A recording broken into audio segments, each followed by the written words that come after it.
Hi നമസ്കാരം, ഷാനാണ്. മാസനോടുകൂടി ഊട്ടിക്ക് പോകുമ്പോൾ മസ്റ്റായിട്ടും നമ്മൾ ഇനി ട്രൈ ചെയ്യേണ്ട ഒരു സ്ഥലമാണ് മോയാർ ഡാമും സിംഗാരി. ഞാൻ യാത്ര ചെയ്തതിൽ എനിക്ക് ഏറ്റവും കൂടുതൽ സൈറ്റിംഗ് കിട്ടുള്ളത് മോയാർ ഡാമിൻ്റെ അവിടെ നിന്നാണ്. അതുപോലെ തന്നെ നമുക്ക് പ്രൈവറ്റ് വെഹിക്കിളായിട്ട് പോകാൻ പറ്റും. അതായത് നമ്മൾ ബൈക്കോ കാറായിട്ട് പോകുമ്പോൾ പോകാം. അവിടുന്ന് നമുക്ക് ജീപ്പ് അവൈലബിൾ ആണ്. അപ്പോൾ മസ്റ്റായിട്ടും ഇനി പോകുന്നവർ ട്രൈ ചെയ്യുക. അവിടുന്ന് കിട്ടിയ ഒരു സൈറ്റിങ്ങിൻ്റെ വിശേഷങ്ങളാണ് വീഡിയോ കാണാം. മസനഗുഡി വന്നിട്ട് ആദ്യമായിട്ട് ഇത്ര ക്ലാരിറ്റിയിലൊരു വീഡിയോ കിട്ടുന്നത്. സാധാരണ റോഡ് ക്രോസ് ചെയ്യുന്നതോ അല്ലെങ്കിൽ ഒരുപാട് മരങ്ങളുടെ ഉള്ളിലോ അല്ലെങ്കിൽ ചെടികളുടെ ഉള്ളിലോ അങ്ങനെയൊക്കെ കയറ്റുന്നത് കിട്ടാറ്.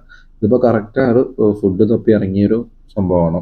ഇവർ ഏകദേശം ഈ ഒരു 5 മണിക്ക് ശേഷമാണ് ഇങ്ങനെയുള്ള സൈറ്റിങ്ങിന് ചാൻസ് വരുന്നത്.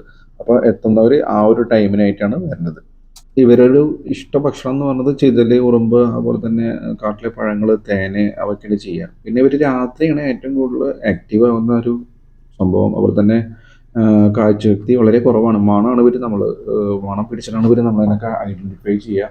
അതാണ് ഇവർ സൈലൻ്റ് ആയിട്ട് നിൽക്കുമ്പോൾ നമ്മൾ ചെല്ലുമ്പോൾ ഇവർ വല്ലാണ്ടൊന്നും അറ്റാക്ക് ചെയ്യാത്തോളം നിൽക്കും. തൊട്ടടുത്ത് നിൽക്കുമ്പോൾ അവർ പേടിച്ചിട്ടാണ് നമ്മളതിനെ ഏറ്റവും കൂടുതൽ അറ്റാക്ക് ചെയ്യുന്നത്. കാട്ടിൽ ഏറ്റവും കൂടുതൽ ഡേഞ്ചറായിട്ട് നമ്മൾ കാണുന്നതും കരടിയും തന്നെയാണ്. കാരണം ഈ ഒരു കാരണത്താൽ, കാരണം നമ്മൾ അടുക്കും തോറും ഇവരൊന്നും ചെയ്യില്ല. പെട്ടെന്നാണ് ഇവർ നമ്മളെ അറ്റാക്ക് ചെയ്യുക. മറ്റുള്ള മൃഗങ്ങളെ പോലെ നമ്മുടെ പ്രസൻസ് പെട്ടെന്ന് മനസ്സിലാക്കിയിട്ട് നമ്മളെ അകറ്റ് അവർ നമ്മുടെ അടുത്ത് അകന്ന് പോയോ അല്ലെങ്കിൽ എന്തെങ്കിലും അറ്റാക്കിങ് മെൻറ്റാലിറ്റി മുമ്പേ കാണിക്കുക, അങ്ങനെ ഒരു ക്യാരക്ടറല്ല കരടിയുടെ. കരടി നമ്മൾ ഒരുപാട് അടുത്ത് ക്ലോസ് ആവുന്ന സമയത്താണ് ഇവർ നമ്മളെന്നെ അറ്റാക്ക് ചെയ്യുക. അല്ലാതെ ഒരു ദൂരത്തു നിന്ന് ഓടി വന്നിട്ട് അറ്റാക്ക് ചെയ്യാനോ കാര്യങ്ങളൊക്കെ വളരെ കുറവാണ്.